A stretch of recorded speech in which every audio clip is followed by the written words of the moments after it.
kütüphanada sözlügenini bir anlap koyuyorlar hürmetli vatandaşlarım. Ümit kılıman. Demek bu yani kaysı Yaponiya bir. Hindistan ikkinchi. Braziliya üçüncü. Avrupa İttifakı dördüncü. Rusya beşinci. Amerika Qo'shma Shtatlar oltinchi. 6 davlatdan birleşip Cumhuriyet Halk Partiyasini halak qilishini, og'dirishini umid qilaman. Mana bu hozirgi dunyoga ko'rsatib berilgan bir nishon. Hozirgi dunyoviy siyosatning bir yuzlanishi. Hozir dunyoviy bir kuchning to'savog'ili bo'lmaydigan, taqobil turg'ili bo'lmaydigan bir kuchning sharqqa yuzlanishi. Bundan avval nima ish bo'ldi? 4-ayning 3-chi kuni Jungko'ning 4-5 aeroplani Tayvanni aralab uchdi. O'tir liniyadan o'tdi. 4-ayning 3-ida dal shu kuni Washingtonda 29 a'zo davlat NATO'ning yig'ini ochildi. Dal shu kuni 3-chi kuni 4-chi kundan boshlab Jungko'ga yana qarshi yig'in ochildi. Amerika Jungko o'tirishga savdo suhbati 4-chi kundan başlandı. Washington'da açıldı, ahırlaştı. Lekin neticesiz desem o. Yani meyyattan söz yapıldım bu doğruda. Devlet rehberlerinin, Aksaray'ın nime degenligi doğru sözüldüm. Yani şu boyunca muamele kılsanlar bulundum. Yani devamlı işiti sordu sohbeti.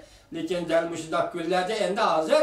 Demek bütün dünya, meyli Avrupa İttifakı, meyli Amerika Qo'shma Shtatları, meyli Rusya, bugün Çin pokunlu bir haber keltak görmedim. Hazır Rusya'nın pozisiyası Jungko'ga özgerdi dedi. O müzik özgerdi dedi. Onun koyganmaz o. Hazır Xitay hükümeti bütün Rusya'nı mehbi alı setip aldı. Demek bu yerden ilgilenlik var, Çin pokunlu anılgandı söz deyimiz. Demek hazır Rusya 6 devlet. Jungko Kompartiyasını ağdırışını ümit kılman dedi istiğbar. Endi 2 aylar şuya geldi. Hürmetli reis Xi Jinping efendi, biz sizni hürmet kılıp geldik. 3 milyon Uygur'un nazarband kılsınız mı? Anda kılımız. Dünyada hem yerde yavaş bulaş gerekken. Onun üstüne söz ibarlarına hem dikkat kılışımız gerekken. Çünkü siz bizden söz ibarlarımızı tutup bir yakışıklı sözümüzü tutup adap Amerika tarafı besim işletip Amerika'nın avar kıldığı işler mi buldu ki?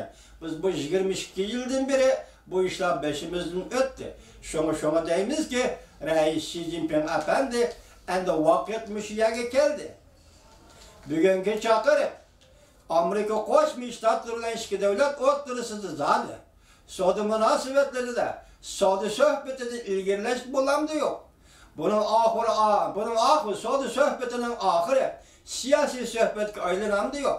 Masalan, sizning hozir Tayvanga qaratgan qiliqlaringiz, harakatlaringizning hammasini Ozodlik armiyaning Tayvanga qaratgan qiliqlar, harakatlarining hammasini kishilar shunday tahlil qilib atadiki, hozir Jungko hukumati aslidagi Tayvan masalasini yoki betaraf turgan Tayvan masalasini Jungko'dan yiroq turgan va Amerikadan yiroq turgan tegishli munosabatlar doirasida bo'lib atgan Tayvan masalasini Xitoy hukumati hozir Amerika Jungko o'tirisidagi masalaga aylantirmoqchi bo'lib atadi deydi.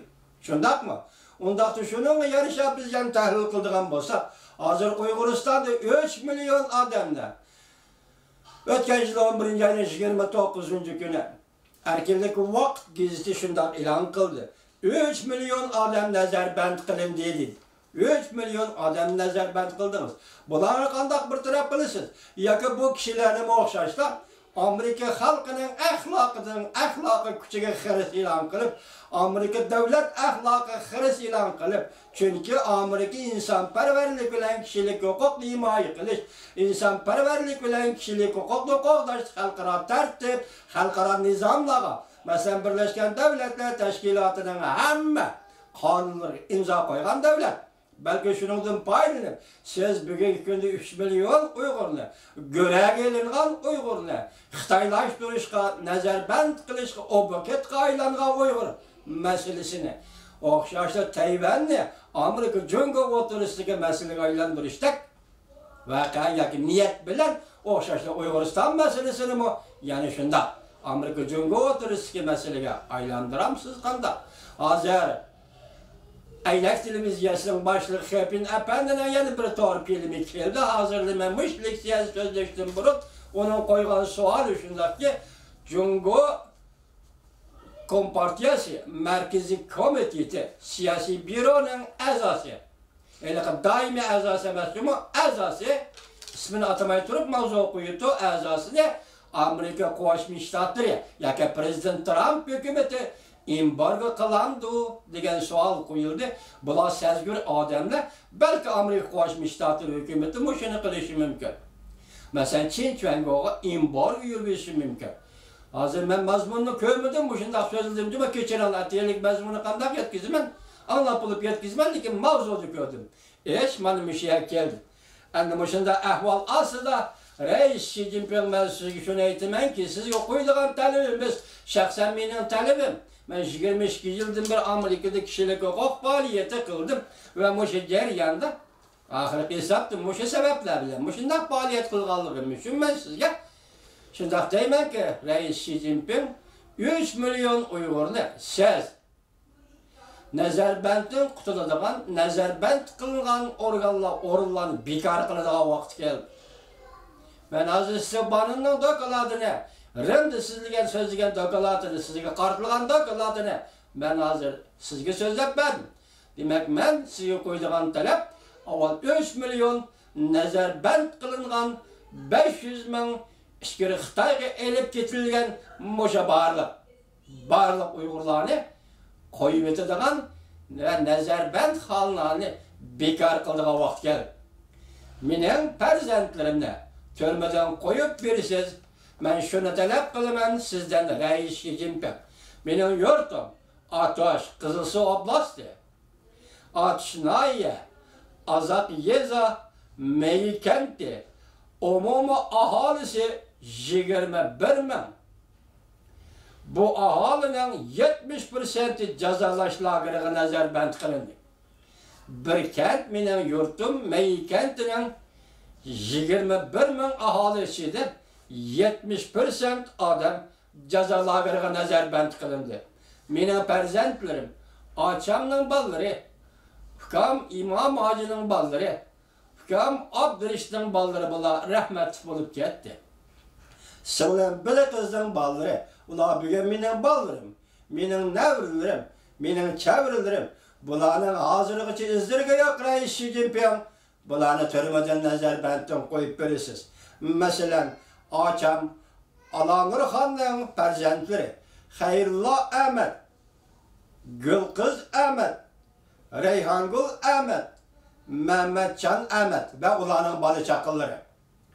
Rahmetlik Hükam, İmam Rozi'nin oğulları, Rozi İmam, Ablat İmam, ulanın balı çakılları. Rahmetlik Hükam, Abdülreşit Rozi'nin 6 nefer perzenti, 1 neferi oğul, 5 neferi mezlum. Yani hemşire özlülüğü. Bunun ismi, oğulun ismi Harun Reşit. Kalgan 5 nefer mezlum idi. Bunların hazırlıca izliliği yok. Sınırın bir kız Rozi, perzentleri 6 nefer. Bunun bir kızının ismini bilemem. Roşengül Abdüşkür. Nevriyle, çevriyle, balıla bulup tahminen 66 nefer. Benim perzentlim, benim püştepanaklarımdan hemisi izlereksiz kayıp oldu Reis Xi Jinping. Kayıp birim. Ben başta ettim, Nazarband hanılarını, cezalarını bekar kılısız. Bütün Uygurlarını bir yer kamalgan koyup birisiz. Şu cümleden benim perzentlerimle koyup birisiz Reis Xi Jinping. 66 nefer. Ben Amerika'da yaşavatkalı 22 yıl oldu. Şu vakitte tuğulgan benim urukçukallarımdan, karindaşlarımdan, balıçakallarımdan şu vakitte tuğulganları bugün 22 yaş kirdi. Ben ulanın ismini bilip gitmeymen. Benim ula salam saatim yok, üzüldü. Bu 2017 yıldan beri ben uladın hiç kandak bir sada anlamadım. Reis Xi Jinping, sizden benim tuğulganlarımdan, ballarımdan, nevrilerimden, yukarıdaki isimdeki çevirilerimden koyup bir işimizde. Sizden ümit kılım ben Reis Xi Jinping efendi. Yani böyle gel. Mesela alaylık, yani bir gap degende, hazır, mening savaqdaşlarım, mening o'quvchilarim, mening kasbdoshlarim, xizmatdoshlarim jazo nazarband qilindi. Bularni ham turmadan qo'yib berisiz. Reis Xi Jinping. Birinchi, Mehmetcan Abdülaziz Böriyar. Mening o'quvchim edi. Ahad Aman. Aksu vilayeti Mehmetcan Abdülaziz Böriyar. Qashqar vilayet Uyg'ur nashriyoti. Ahad Aman. Aksu vilayetlik o'rta maktabdan o'qituvchi. Pensioner. Chimangul Abud. Yani bir ismi Chimangul Abud. Qashqar Uyg'ur nashriyoti. Ferhat Tursun, yozuvchi, avangard shoirlar gruppasining qurg'uvchisi. Shahla, yozuvchi, shoir. Ismini unutib qoldim. Mening o'quvchim edi Turpanli.